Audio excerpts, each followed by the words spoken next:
मैं कह रही थी अच्छे से पढ़ाई कर ले, तुझे पास होना बहुत जरूरी है, वरना तेरे भैया तुझे बहुत डांटेंगे। भैया देखा आपने कि भाभी कितना झूठ बोल रही हैं। अरे मैं कहाँ झूठ बोल रही हूँ, सच ही तो बोल रही हूँ।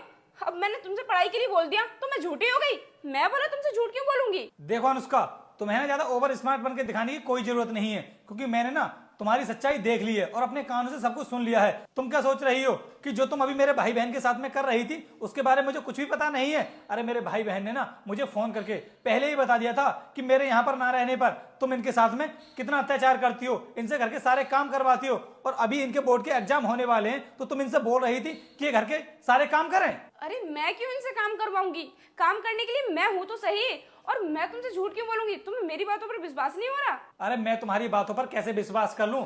जब तुम इनसे ये सब बोल रही थी ना तो मैं गेट के बाहर खड़े होकर के तुम्हारी सारी बातें सुन रहा था, इसलिए ज्यादा ओवर स्मार्ट बनकर दिखाने की जरूरत नहीं है। क्या तुम गेट पर खड़े थे? हाँ, गेट पर खड़ा था मैं, और बॉर्डर से आने से पहले भी ना मैंने तुम्हें इसीलिए नहीं बताया था जिससे कि तुमको पता ना लग जाए कि मैं घर के लिए आ रहा हूं, और मैं अपनी आंखों से खुद देख सकूं कि तुम मेरे भाई बहन के साथ में कैसा व्यवहार करती हो। और आज मैंने सब कुछ देख भी लिया है। और अनुष्का, मैंने तुमसे कहा था ना कि मेरे घर ना रहने पर तुम मेरे भाई बहन का अच्छे से ध्यान रखना, क्योंकि हमारे माँ बाप हमें बचपन में छोड़कर चले गए थे।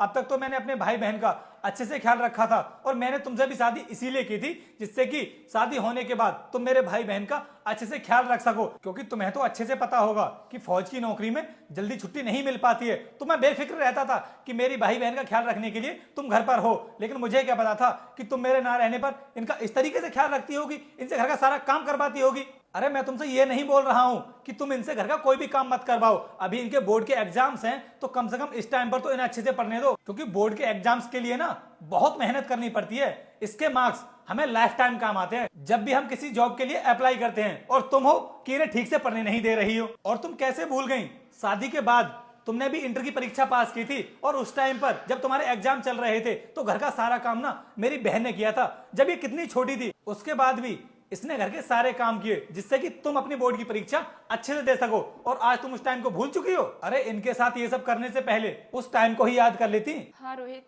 तुम बिल्कुल सही कह रहे हो। मैं भूल गई थी उस टाइम के लिए। उस टाइम पर दीदी ने मेरा कितना साथ दिया था, मुझे घर का कोई भी काम नहीं करने दिया था।